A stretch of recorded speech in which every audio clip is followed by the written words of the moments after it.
തിരികെ എത്താം.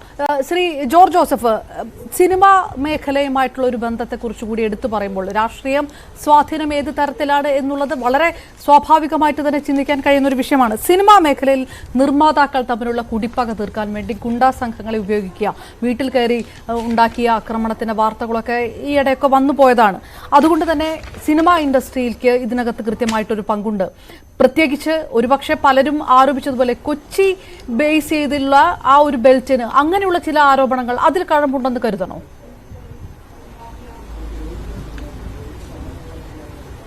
തീർച്ചയായിട്ടും അതിന് കഴമ്പുണ്ട്. ഈ അടുത്ത കാലത്ത് ഇറങ്ങിയ സിനിമകളെല്ലാം നോക്കിക്കോളൂ. ഗുണ്ടകളുടെ പ്രവർത്തനം മാത്രമല്ല നമ്മൾ കാണുന്നത്, അതിനകത്ത് തമ്മിലടിക്കുകയും കൊല്ലുകയും ചെയ്യുന്നതും അതിനകത്ത് ഓരോ ഗ്രൂപ്പുകൾ ഫോം ചെയ്യുന്നതും മാത്രമുള്ള സിനിമകളാണ് ഒക്കെ വീണ്ടും തുടങ്ങി. അങ്ങനെയാണ് ഇപ്പം വന്നുകൊണ്ടിരിക്കുന്നത്. അതിൻ്റെ അകത്ത് പണം മുടക്കുന്നതും ഗുണ്ടകളൊക്കെ തന്നെ. ഇപ്പൊ ഇറങ്ങുന്ന ഇങ്ങനെയുള്ള തല്ലിപ്പൊളി സിനിമകളെല്ലാം പണം മുടക്കുന്നത് ഗുണ്ടകളാണ്. അവരുടെ പണമുള്ളൂ. അതുകൊണ്ട് ബെന്നി ജോസഫ് പറഞ്ഞത് വളരെ കറക്റ്റാണത്. കാരണം ഈ അടുത്ത കാലത്ത് ഇറങ്ങിയ ഒരു 99% സിനിമകളും അങ്ങനെയാണ്. അപ്പൊ അതിലേക്ക് ആകർഷം. പിന്നെ സിനിമ എടുക്കാൻ പലർക്കും ഭയമാണ്. കാരണം പണം ഇപ്പം ഗുണ്ടകളുടെ ഇരിക്കില്ലേ, അവരുടെ ലഹരിക്കടത്തിന്റെ പണമുണ്ട്, അല്ലെങ്കിൽ ലഹരിക്കടത്ത് മൊത്തമായിട്ട് എടുത്തവരുടെ ഈ പണമുണ്ട്. അവരുടെ സിനിമാ ഫീൽഡിൽ വന്നു കഴിയുമ്പം ഈ ഗുണ്ടകളൊക്കെ അഭിനയിക്കാൻ തുടങ്ങിയിരിക്കുകയാണ്. പല ഗുണ്ടകളും പല സിനിമയിൽ നമ്മൾ കാണുന്നുണ്ട്, ചെറിയ റോളിലൊക്കെ കാണുകയാണ്. അപ്പൊ അത് നമ്മൾ നോക്കിക്കഴിയുമ്പം വളരെ അപകടകരമായ ഒരു സ്ഥിതിവിശേഷത്തിലേക്ക് പോയി. അതിനകത്ത് വന്ന് ഈ ഗുണ്ടകളുടെ ഒപ്പം വന്നു ചേരുന്ന ചാൻസിന് വേണ്ടി വരുന്ന കുട്ടികളെല്ലാം ഈ രീതിയിലോട്ട് അവരും ഗുണ്ടകളുടെ പാർട്ടായി മാറുകയാണ്. ഇതിനകത്ത് ഇപ്പം തന്നെ ഈ പെരുമ്പാവൂർ അനീഷിന്റെ കേസിനകത്ത് ഷിയാസ് കരീം എന്ന് പറഞ്ഞ ഒരു നടനും അയാൾ ഒരു ഗുണ്ടയാണ്. അപ്പൊ അയാൾ ഈ ഗാങ്ങിനകത്തുണ്ട്. ഈ പെരുമ്പാവൂർ അനീഷിന്റെ കൂടെയുള്ള ആളാണ് അത് ഇപ്പം വെളിപ്പെടുത്തിയ ഔറംഗസേബ് അത് പറയുകയും ചെയ്തിട്ടുണ്ട്. അപ്പൊ സിനിമാ മേഖലയില് ഇപ്പം പണം മുടക്കുന്നവര് ഈ ഗുണ്ടാപ്പണിയും സ്വർണ്ണക്കടത്തുകാരും സ്വർണം പൊട്ടിക്കുന്നവരും അവരൊക്കെ തന്നെയാണ്. കാരണം അവരുടെ പൈസയുള്ളൂ, ഇഷ്ടം പോലെ എത്ര കോടി വേണേലും മുടക്കാം. അപ്പൊ അത് ബെന്നി ജോസഫ് പറഞ്ഞ് 100% ശരിയാണ്. എനിക്ക് പല കാര്യത്തിലും അതെനിക്ക് മനസ്സിലായിട്ടുണ്ട്. പല ആൾക്കാരോട് സംസാരിച്ചു കഴിഞ്ഞ് സിനിമാ ഫീൽഡിലുള്ളവർ ധാരാളം പേര് എന്നെ കാണാൻ വരുന്നുണ്ട്. അവരൊക്കെ എല്ലാവർക്കും അനുഭവം ഇതാണ്, ഭയമാണ്. കാരണം അതിന് പണം മുടക്കാൻ സ്ക്രിപ്റ്റ് എഴുതുമ്പം തന്നെ എത്ര വേണേലും കൊടുക്കാൻ അവർ തരാം. അവര് പറയുന്ന രീതിയിൽ അതിനകത്ത് സിനിമ എടുക്കണം. അതിന് ഏറ്റവും വലിയ ഗുണ്ടയ്ക്ക് ഒരു താരപരിവേഷം വേണം. അതാണ് കുട്ടികളെല്ലാം ആകർഷിക്കപ്പെടുന്നത്. അവരെല്ലാവർക്കും താരപരിവേഷം. കാരണം ഗുണ്ടകൾ വരുന്ന കാറ് ഇപ്പം തന്നെ പെരുമ്പാവൂർ അനീഷ് പോകണമെങ്കിൽ 8 കാറ് അയാളെ പിന്നാലെ പോകുന്നെന്ന് അറിയുന്നത്. മിന്നൽ 2 കാറ്, ബാക്കി ഒരു 6 കാറ് പിന്നില്. അങ്ങനെയാണ് അയാൾ നീങ്ങുന്നത് തന്നെ. ഇതൊക്കെ ഇപ്പോഴത്തെ ചെറുപ്പക്കാരും ആ നാട്ടിലുള്ള കുട്ടികൾ കണ്ടോണ്ടല്ലേ ഇരിക്കുന്നത്. അപ്പൊ അതേ രീതിയിൽ നടക്കാനാണ് അവരും താല്പര്യപ്പെടുന്നത്. അതുകൊണ്ട് ഈ തെറ്റിപ്പിരിഞ്ഞ ഗുണ്ടകളുടെ തമ്മിലുള്ള അടി നമുക്ക് ഉടനെ കാണാം. അധികം ദിവസമൊന്നും ഉണ്ടാകത്തില്ല. കാരണം അതിന്റെ മുന്നോടിയായിട്ടാണ് 3 പേരെ തട്ടിക്കൊണ്ട് പോയെന്ന് ഞാൻ പറയാം. അതുകൊണ്ടായിരിക്കണം ഇപ്പോഴേ ഈ ഔറംഗസേബ് ഇത് വെളിപ്പെടുത്താൻ തന്നെ കാരണം. ടോമിന്റെ അടുത്ത് പറയാനുള്ള കാരണം കാരണം ഏറ്റുമുട്ടലുണ്ടാവും. അപ്പൊ ഇദ്ദേഹത്തിന്റെ ഭാഗത്ത് കുറെ ശരി വേണം, അല്ലെങ്കിൽ കുറെ അദ്ദേഹത്തിന്റെ ഭാഗത്ത് കുറച്ച് നീതി വേണമെന്ന് കണക്കാക്കിയിട്ടാണ്. കാരണം അവിടെ ഉണ്ണിക്കുട്ടനെ കൊന്ന കേസിനകത്ത് 1-ാം പ്രതി ഇയാളാണ്. അത് അനീഷ് കൊടുത്ത കൊട്ടേഷൻ ആയിരിക്കാം, ഇവരതിന് പണം മോഹിച്ച് പോയി ചെയ്തതുമായിരിക്കാം. പക്ഷെ കേരളത്തില് ഇങ്ങനെ ഒരു മർഡർ കേസ് വന്നാല് ഇവരുടെയൊക്കെ ഭയം ഇടി പാഴ്സലായിട്ട് എന്തായാലും പോലീസിന്റെ ഭാഗത്തു നിന്നുണ്ടാവും. ചില വ്യക്തികളെങ്കിലും നല്ല ഇടി കൊടുക്കും. അതൊന്ന്.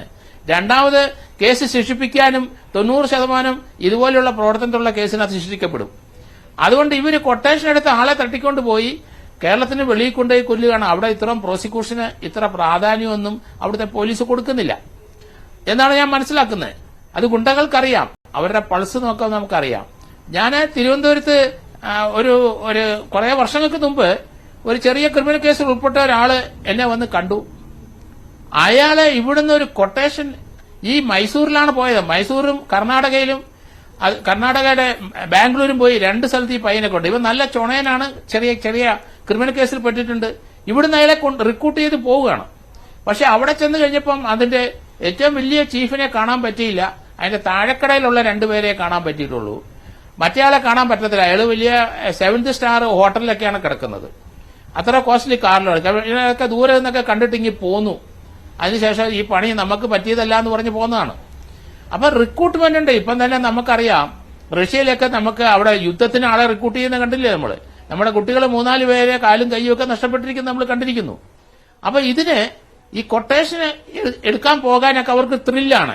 തിരുവനന്തപുരത്ത് തന്നെയുള്ള അതായത് ഞാൻ ആ വിഷയത്തിലേക്കാണ് കടന്നത്. തിരുവനന്തപുരത്തെ സംബന്ധിച്ചിടത്തോളം ഈ പ്രധാനമായിട്ട് നമ്മൾ ഈ ഫോക്കസ് ചെയ്ത് പറയുന്നത് കൊച്ചിയാണ്. പക്ഷെ നേരത്തെ പറഞ്ഞ പോലെ കഴിഞ്ഞ മാസമാണ് തിരുവനന്തപുരത്തെ 2 ഡിവൈഎസ്പിമാർക്കെതിരെ നടപടി ഉണ്ടായത്. അത് ഈ പോലീസ് ഗുണ്ടാ ബന്ധത്തിൽ. അതുപോലെ തലസ്ഥാന നഗരവും ഇടയ്ക്കൊന്ന് ശാന്തമായിരുന്നു. പക്ഷെ വീണ്ടും ഈ വിഷയങ്ങൾ വീണ്ടും സജീവമായിട്ട് പുറത്തു വന്നുകൊണ്ടിരിക്കുക തന്നെയാണ് എന്ന് കൂടിയാണോ?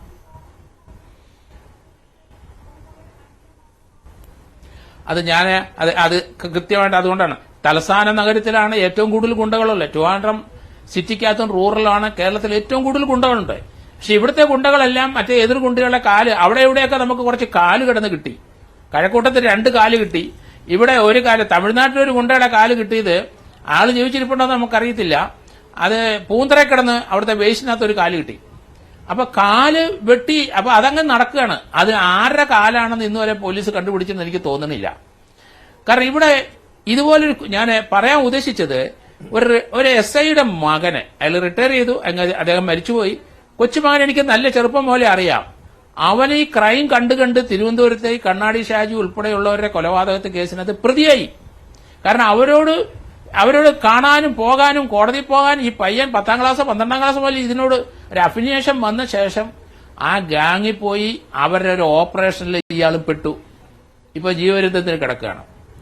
അത് 18 വയസ്സുള്ളപ്പം തന്നെ 18-19 വയസ്സിലെ പ്രതിയായി. അപ്പൊ അത് ഒരു ടിപ്പിക്കൽ കേസ്. അതാ പറഞ്ഞ് നമ്മൾ ഈ എപ്പോഴാണ് ഈ കുട്ടികൾ ഈ സിനിമ കണ്ട് അതിനകത്ത് മുഴുവൻ വേറെ നല്ല മെസ്സേജ് കൊടുക്കുന്ന ഒരു സിനിമ ഇപ്പൊ ഇല്ല. ബെന്നി ജോസഫിന് അതൊക്കെ അറിയാം. ഇപ്പോഴത്തെ സിനിമ എല്ലാം ഭ്രമയുഗം ആയാലും ശരി ഏതായാലും ശരി മലയാളത്തിലെ ഒരു ഫാൻസി ഉള്ള ആൾക്കാരൊക്കെ വേറെ ചില യുഗത്തിൽ താമസിക്കുന്ന പോലെയുള്ള സാധനങ്ങളാണ് വരുന്നത്. അപ്പൊ നമുക്കൊരു നല്ല മെസ്സേജ് കുട്ടികൾക്കും സമൂഹത്തിനും കൊടുക്കാനുള്ള സിനിമകളൊന്നും ഇറങ്ങുന്നില്ല. അതൊക്കെ കഴിഞ്ഞുപോയി. ആ കാലഘട്ടം കഴിഞ്ഞുപോയി. ഇപ്പൊ അത് ഫൈനാൻസ് മുടക്കുന്നത് മുഴുവൻ ഈ ഗുണ്ടകളാണ്. ഇവിടെ പുത്തമ്പാല രാജേഷും ഓംപ്രകാശും അവർക്കൊക്കെ ഈ ഗുണ്ടകളുടെ ബാങ്ക് അക്കൗണ്ട് മുഴുവൻ നമുക്ക് ഫ്രീസ് ചെയ്യാൻ പറ്റില്ല. പലരുടെ പേരിൽ കിടക്കുകയാണ്. അയാൾ ഒളിവിൽ പോയിട്ട് ഇന്ത്യ മുഴുവൻ തപ്പി അവസാനം ആ പോലീസ് ഓഫീസേഴ്സ് ഇയാൾ വിയറ്റ്നാമിലാണ് നിൽക്കുന്നത്. കാരണം അന്നേരം അടുത്ത ഫ്ലൈറ്റിൽ കയറി അങ്ങ് പണമുണ്ട്, ഒരു പ്രശ്നവുമില്ല. വ്യാജമായ മിസ ആയാലും ശരി വിയറ്റ്നാമിൽ നിന്ന് ഇപ്പം ഈയിടെ വന്ന് ബാംഗ്ലൂർ എങ്ങാണ്ട് വന്ന് പിടിച്ചു. അപ്പം ഇന്ത്യ വിട്ട് ഏത് സൗത്ത് ഈസ്റ്റിലുള്ള പല രാജ്യങ്ങളിലും വളരെ ഈസി ആയിട്ട് ടൂറിസ്റ്റ് പോലെ അങ്ങ് പോവുകയാണ്. അതിനുള്ള സാമ്പത്തികം അവർക്കുണ്ട്.